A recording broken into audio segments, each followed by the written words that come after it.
Hello అండి, నమస్తే. ఇప్పుడు మాట్లాడే టాపిక్ వచ్చేసి బీజేపీ ఒక అంశాన్ని పట్టుకొని ఆమ్ ఆద్మీ పార్టీ కంటే ముందు తెలంగాణలో బీఆర్ఎస్ పార్టీని చాలా సక్సెస్ఫుల్గా రాజకీయంగా డెసిమేట్ చేసిందంటే అవుననే చెప్పాలి. అదేంటి ఆ అంశం అంటే ఢిల్లీ లిక్కర్ కేసు.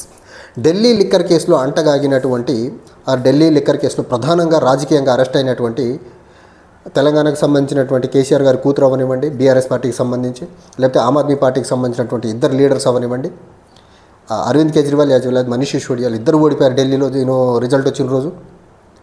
తర్వాత కల్వకుంట్ల కవిత గారి ప్రభావము, ఢిల్లీ లిక్కర్ స్కామ్ ప్రభావం ఉండి what ever the reason Lok Sabha ఎన్నికల్లో బీఆర్ఎస్ ఒక్క ఎంపీ సీటు కూడా గెలవలేకపోయిందంటే ఢిల్లీ లిక్కర్ ప్రభావం అక్కడ తెలంగాణలో అవనివ్వండి, లేకపోతే ఢిల్లీలో అవనివ్వండి ఎంత బలంగా పడ్డదో చూడండి రెండు పార్టీల మీద.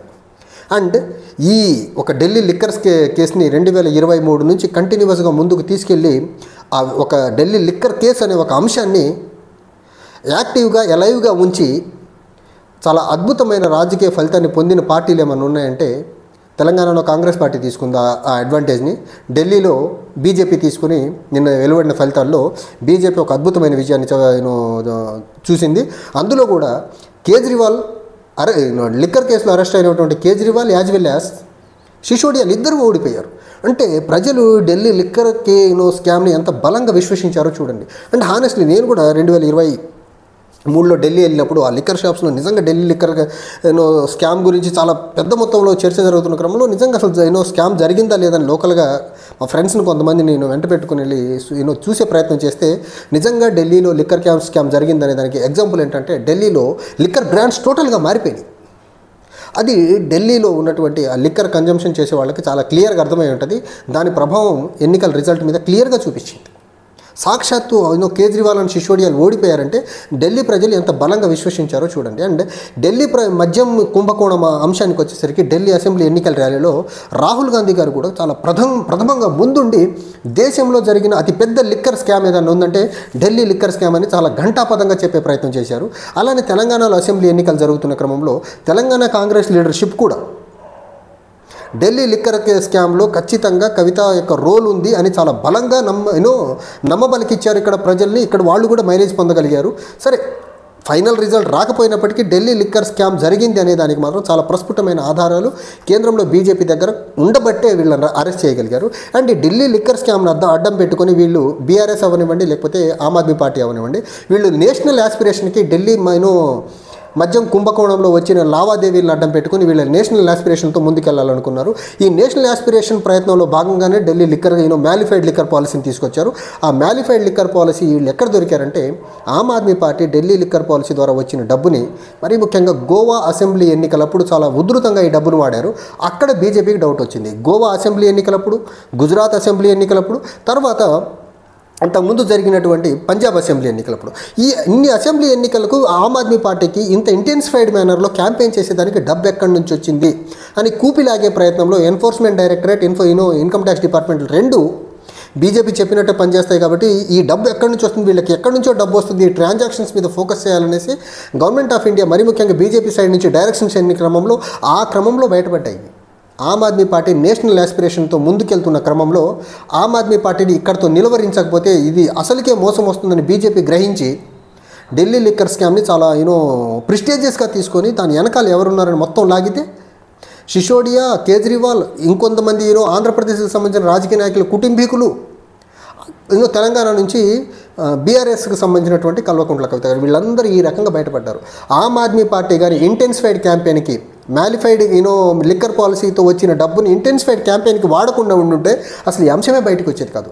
ఎక్కడైతే ఆమ్ ఆద్మీ పార్టీ తన ఎకనమికల్గా తన స్థాయిని మించి ఖర్చు పెట్టడం మొదలుపెట్టిందో రాజకీయ కార్యకలాపాలకి అక్కడ బీజేపీకి డౌట్ వచ్చింది. ఆబ్వియస్గా ఇంకా బీజేపీ ఎంత దూరమని వెళ్ళి దీన్ని వదలొద్దు అనేసి 2.5 సంవత్సరాలు ఈ అంశాన్ని యాక్టివ్గా ఎలవిగా ఉంచి ఢిల్లీలో ఆల్మోస్ట్ 27-30 సంవత్సరాల అధికార దాహాన్ని మాత్రం ఢిల్లీ లిక్కర్ స్కామ్ ద్వారా మాత్రం తీర్చుకోగలిగింది.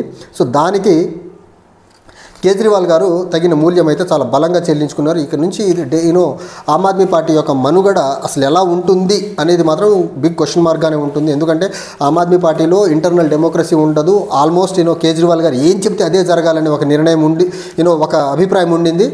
ఆయనే ఓడిపోయారు సాక్షాత్తు. తర్వాత ఆయనకు రైట్ హ్యాండ్గా ఉండేటువంటి సిసోడియా గారు ఓడిపోయారు. కాబట్టి ఇక నుంచి ఆ పార్టీ యొక్క మనుగడ ఎలా ఉంటుంది ఏంటిదని చూసేదానికైతే ఆస్కారం ఉంది. అయితే ఒకటి మాత్రం చాలా చాలా క్లియర్, దేశంలో ఇప్పటికీ 2009 నుంచి మనం చూసుకుంటే కరప్షన్ ఎలిగేషన్స్ వచ్చిన ప్రతి పార్టీ, UPA 2 అది కామన్వెల్త్ గేమ్స్ స్కామ్స్ అవ్వనివ్వండి, లేకపోతే కోల్గేట్ స్కామ్ అవ్వనివ్వండి, లేకపోతే 2G స్కామ్ అవ్వనివ్వండి, ఈ స్కాముల ప్రభావం ప్రజలు చాలా బలంగా విశ్వసించారు. కాంగ్రెస్ని మట్టి కప్పించారు 2014 పార్లమెంట్ ఎన్నికల్లో. ఆ ప్రభావం నుంచి కోలుకునేదానికి కాంగ్రెస్ పార్టీకి ఆల్మోస్ట్ ఒక సైజబుల్ నెంబర్ ఆఫ్ సీట్ తెచ్చుకునేదానికి 10 సంవత్సరాలు పట్టింది. మొన్న జరిగిన పార్లమెంట్ ఎన్నికల్లో sizeable number of seats, at least LOP status తెచ్చుకునే సీట్లు వచ్చాయి. తర్వాత దేశంలో ఎక్కడ ఏ స్కామ్ జరిగినా స్కామ్ రిలేటెడ్గా ఇరుక్కున్న ప్రతి పార్టీ కూడా ఆల్మోస్ట్ బ్రూటల్ డిఫీట్నే చవి చూసింది. దానికి రీసెంట్ ఎగ్జాంపుల్ ఆమ్ ఆద్మీ పార్టీ, అంతకుముందు తెలంగాణలో జరిగినటువంటి BRS పార్టీ చవి చూసినటువంటి పరాజయం. సో బీజేపీ ఇప్పటి వరకు ఈ కరప్షన్ మరకలు ఎంత బలంగా ఉన్నప్పటికీ, అదానీకి ఎంత క్రోనీ క్యాపిటలిజం మ్యాన్లో అదానీ అంబానీకి ఎంత పెద్ద మొత్తంలో దోచిపెడుతున్న బీజేపీకి మాత్రం ఒక సిస్టమేటిక్గా పట్టే ప్రయత్నంలో మాత్రం ఇప్పటికీ, ఎందుకంటే బీజేపీ అధికారంలో ఉంది కాబట్టి. ఇంకోటి, బీజేపీ ఈ ఇన్కమ్ ట్యాక్స్ డిపార్ట్మెంట్లో అవనివ్వండి, IT డిపార్ట్మెంట్లో అవనివ్వండి, CBIలో వాళ్ళకి కావాల్సిన వాయిదా సంఘ్ పరివార్ భావజాలం ఉన్న వ్యక్తుల్ని ప్రధాన పొజిషన్లో పెట్టింది. కాబట్టి ఈ స్కామ్స్ అయితే బయటకు వచ్చేదానికి ఆస్కారం ఇప్పటికి కనపట్లేదు. కానీ ఏదో ఒక రోజు వస్తుంది. బీజేపీ గత 10 సంవత్సరాలుగా నరేంద్ర మోడీ ప్రధానమంత్రి టెన్యూర్స్లో చేసినటువంటి అవినీతి ఖచ్చితంగా బయటకు వస్తుంది. ఆ రోజు నరేంద్ర మోదీ మొహం ఎక్కడ పెట్టుకుంటారో, నరేంద్ర మోదీ అలాంటి ఎలిగేషన్స్ని ఎలా ఫేస్ చేస్తారో చూడాలి. ఒక్కసారి బీజేపీ గద్దె దిగితే బీజేపీ ఇప్పటి వరకు చేసిన స్కామ్స్ అన్నీ మెల్లమెల్లగా బయటకు వస్తాయి. బీజేపీ స్కామ్స్ చేయకుండా ఇన్ని ఎలక్షన్లు గెలిచేదానికి ఆస్కారం లేదు. ఎందుకంటే ఒకప్పుడు బీజేపీ ఎన్నికలు అంటే చాలా సాదాసీదా డబ్బులతో అయిపోయే ఎన్నికల్ని ఈరోజు బీజేపీ సాక్షాత్ ఎలక్టోరల్ బాండ్స్లో తీసుకున్న డబ్బులు చూసుకుంటే భారతదేశంలో ఏ పార్టీకి రానటువంటి డబ్బులు వచ్చాయి. ఆ డబ్బు మొత్తం క్విడ్ ప్రో కో మేనర్లో వచ్చినటువంటి డబ్బులే. కానీ ఏజెన్సీస్ అన్ని బీజేపీ కనుసన్నల్లో పనిచేస్తున్నాయి. కాబట్టి అలాంటి స్కామ్స్ బయటకు వచ్చే ప్రయత్నం అయితే ఇప్పటికైతే జరగట్లేదు. కానీ బీజేపీ గద్దె దిగే రోజు వస్తే ఈ స్కామ్స్ అన్నీ బయటపడితే అప్పుడు బీజేపీ, మరీ ముఖ్యంగా నరేంద్ర మోదీ ఇప్పటివరకు నా ఖావుంగా నా ఖానేదుంగా అని ఇప్పుడైతే అనట్లేదు, అంతకుముందు అనేవాడు అన్నమాట. సో ఆ నినాదము కంప్లీట్గా రివర్స్ అయ్యి జనాలు మాత్రం ఖచ్చితంగా నరేంద్ర మోదీ దేశానికి ఎంత పెద్ద ద్రోహం చేశారో అప్పుడు తెలుసుకునేదానికి ఆస్కారం ఉంటుంది. అప్పటి వరకు అయితే వెయిట్ చేయాల్సిన ఆవశ్యకత ఉంది. కానీ ఓవరాల్గా బీజేపీ ఇప్పటికైతే ఏజెన్సీస్ అన్నింటినీ తన గుప్పెట్లో పెట్టుకొని తన మీద అవినీతి మరకలు రాకుండా చేస్తుంది. వేరే పార్టీల మీద మాత్రం అవినీతి మరకలు వేసుకుంటూ చాలా సక్సెస్ఫుల్గా గెలుచుకుంటూ ముందుకెళ్లే ప్రయత్నం చేస్తుంది. ఈ బీజేపీ అవినీతి మరకలు వేసినప్పటికీ వాళ్ళని తిప్పికొట్టింది ఒకే ఒకరు, జార్ఖండ్ ముక్తి మోర్చా నుంచి జార్ఖండ్ ముఖ్యమంత్రిగా ఉన్నటువంటి హేమంత్ సోరెన్. ఆయన్ని ఇల్లీగల్ మనీ లాండరింగ్ కేసులో అరెస్ట్ చేసినప్పటికీ, ఈడీ కేసుల్లో జైలు నుంచి బయటకు వచ్చి మరీ బీజేపీని మట్టి కరిపించి బీజేపీని జార్ఖండ్లో అధికారంలో రానికుండా చేసింది ఒకే ఒక్కడు హేమంత్ సోరెన్. మిగిలినందరూ బీజేపీ చేస్తున్నటువంటి ఒక కాన్స్పిరసీ కరప్షన్ ఎలిగేషన్స్లో ప్రతి ఒక్కళ్ళు ఏదో రకంగా బలైపోయారు. ఒక్క హేమంత్ సోరెన్ మాత్రం అన్ని కరప్షన్ ఎలిగేషన్స్ని ఫేస్ చేసి జైలుకి వెళ్ళొచ్చి మరి బీజేపీకి రిటర్న్ గిఫ్ట్ ఇచ్చి ఓడించే ప్రయత్నం జార్ఖండ్లో చేశారు. మిగిలిన మీరు BRS చూసుకోండి, లేకపోతే కాంగ్రెస్ పార్టీ చూసుకోండి, లేకపోతే ఆమ్ ఆద్మీ పార్టీ చూడండి, ఏ పార్టీ అయినా సరే బీజేపీ వేసిన అవినీతి ముద్ర నుంచి బయటపడటం ఎవరికీ సాధ్యం కాల, ఒక హేమంత్ సోరెన్కి తప్ప. చూడాలి రాబోయే రోజుల్లో ఇప్పుడు ఈ బీజేపీ చేస్తున్నటువంటి అవినీతిని ఎవరు ఏ టైంలో ఎలా బయటకు తీస్తారనేది. Thank you.